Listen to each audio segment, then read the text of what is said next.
So here's a question for you. Do you control your calendar, your diary, or does your calendar have control over you and your business? Okay, my name is Gwyneth and I work with ambitious women entrepreneurs who want financial freedom.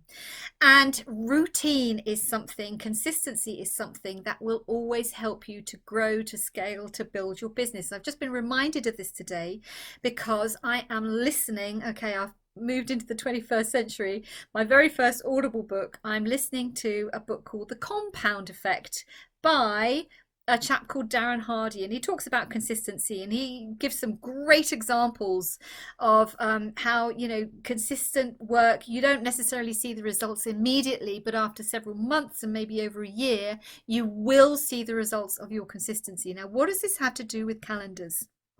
Well, in particular, right now during the pandemic, routine is critical to your well-being.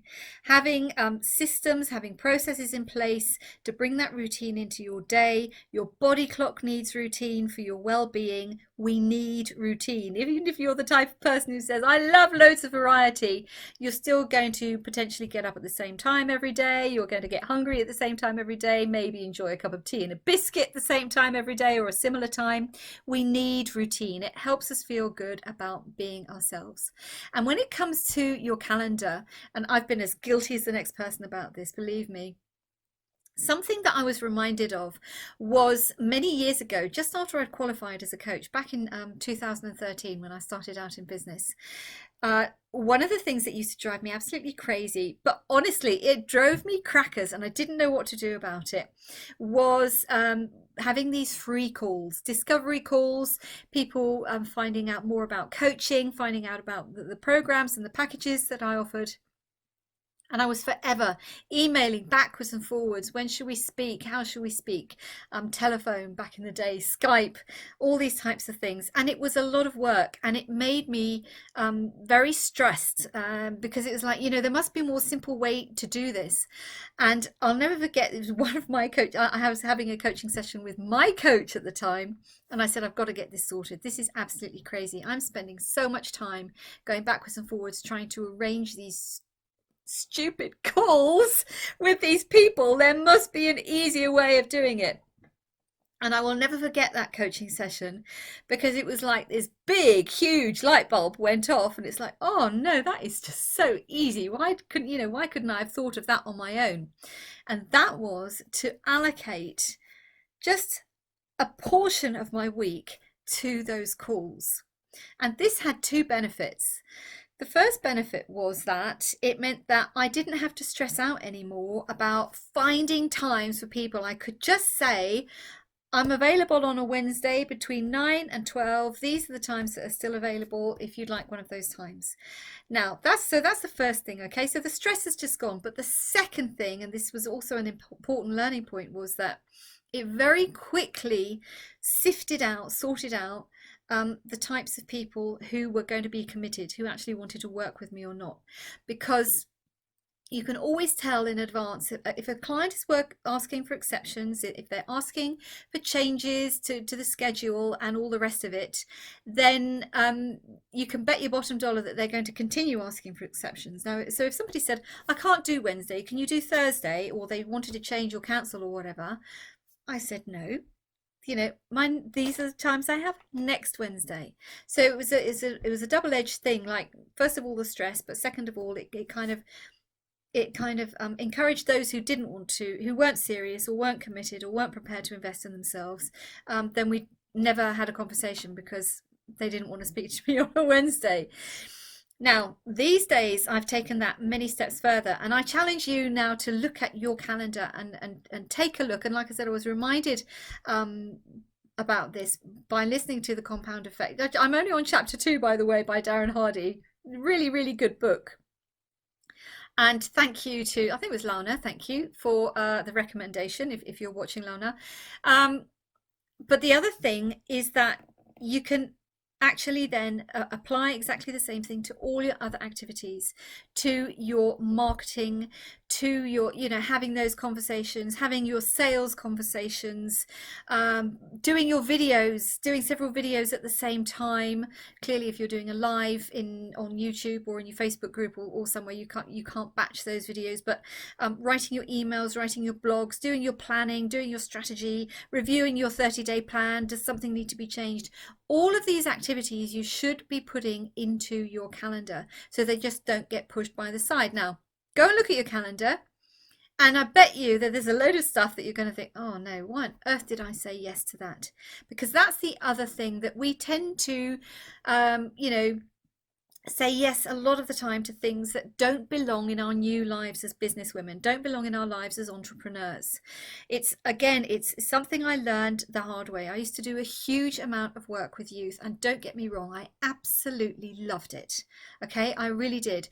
And for a couple of years, I would spend maybe a couple of weeks, but then in 2015 there was an event that I initiated with some fabulous people from the UK, fabulous youth coaches, and I was working for months on this event, absolutely months. Now, from a cold, hard, light of day perspective, I earned nothing. No money to show for it, whatever. Personal fulfillment, yes, but hey, I'm in business now and I need to earn money. So when you are thinking about, if somebody asks you to do something and you've got does it fit in with doing my marketing? Does it fit in with doing my sales? Does it fit in with doing my discovery calls? No. If it's not in one of those sections, then the answer really has to be no. If you're absolutely not sure whether you should be saying yes or no, ask yourself, is this activity, is this thing that this person is asking me to do, is it going to contribute to where I'm going with my business? Is it going to generate some sort of income? Is there going to be some benefit in this for me? Now, again, some people, particularly if you're coming from the not-for-profit sector, which is where I came from, there can be a big problem with saying no to people. But you have to learn how to do it. Otherwise, you are going to run yourself ragged and you won't have anything to pay the bills with at the end of the month. And you'll be very, very disappointed with yourself as well. That enthusiasm, that drive, that passion that when you set up in business, that energy is just going to be depleted. So look at your diary. Look at everything you've got written in there and ask yourself, is this fun?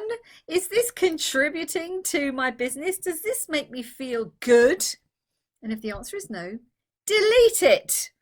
And what you say to those people who ask you to speak on a completely different subject that you're now working on, or go and what else?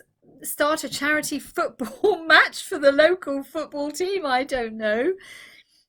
What you can say is, thank you for thinking of me.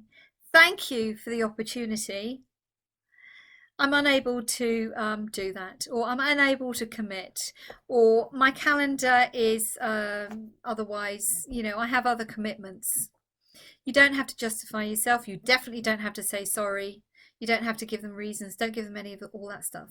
What I say to people these days is, I have other commitments. Or sometimes I do actually say, some people can be a bit hard, what's the word, tough, repetitively, don't know, can't think of what that word is. Hard nuts, that's the word. Keep on asking. And sometimes I will just say to them, that particular activity, it doesn't fit with what I'm doing. Simple as that. You're the boss. You're the boss of your calendar, not the other way round.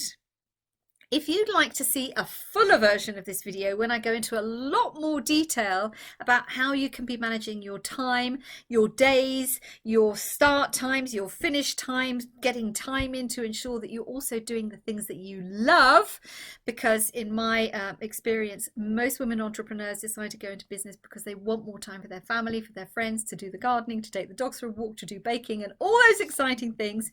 If you would like to know more, I would love to see you in my Facebook group, Strategies for Ambitious Women Entrepreneurs Who Want Financial Freedom. I'm going to put a link into the comments. There are some questions that you have to answer if you want to come in. If you don't answer the questions, you don't come in. It's as simple as that. My group, my rules. Your calendar, your rules. Your business, your rules. But I'd love to see you over there. So do come on over if you think that you'd like to meet more women like you and you'd like more videos like this. In between times, stay safe, stay healthy, please keep washing your hands, stay fabulous. Loads of love and bye for now.